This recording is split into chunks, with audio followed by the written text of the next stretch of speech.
দফা কম বাহিনী বেশি।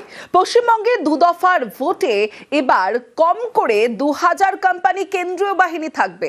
বুথ পিছু 4 জন করে জওয়ান মোতায়েনের ভাবনা কমিশনের।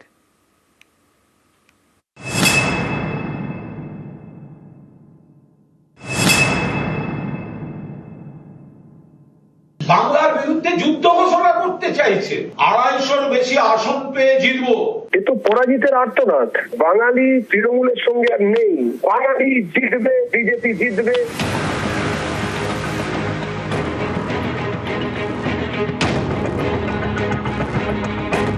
একুশে 8 দফায়, 26-এ 2 দফা। বাংলায় এবার 2 দফায় ভোট। দফা কমিয়ে বাহিনী বাড়ানোয় জোর দিয়েছে নির্বাচন কমিশন। 2 দফা ভোটে অন্তত 2000 কোম্পানি বাহিনী মোতায়েন করা হবে। অর্থাৎ বাংলার ভোটে এবার প্রায় 2 লক্ষ কেন্দ্রীয় বাহিনী। প্রথম এবং দ্বিতীয় 2 দফাতেই 2000 কোম্পানি করে বাহিনী থাকবে। কমিশন চায় প্রতি বুথে 4 জন জওয়ান মোতায়েন করতে।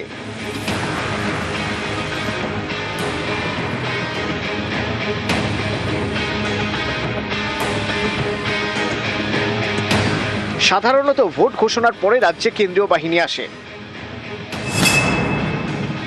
এবার ভোট ঘোষণার আগে 480 কোম্পানি বাহিনী এ রাজ্যে আসে।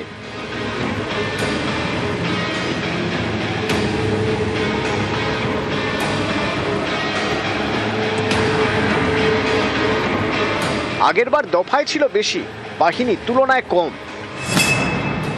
2021 সালের বিধানসভা ভোট হয়েছিল 8 দফায়, বাহিনী প্রায় 1000 কোম্পানি। 2024-এর লোকসভা ভোট হয় 7 দফায়, সেবার কেন্দ্রীয় বাহিনী ছিল 920 কোম্পানি। এবার 2 দফায় ভোট, কেন্দ্রীয় বাহিনী 2000 কোম্পানি।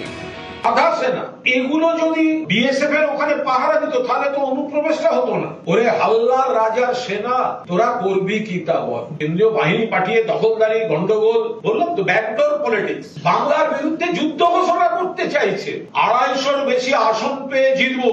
এ তো পরাজিতের আর্তনাদ। ভোট হবার আগেই তৃণমূল বুঝে গেছে যে বাঙালি তৃণমূলের সঙ্গে আর নেই।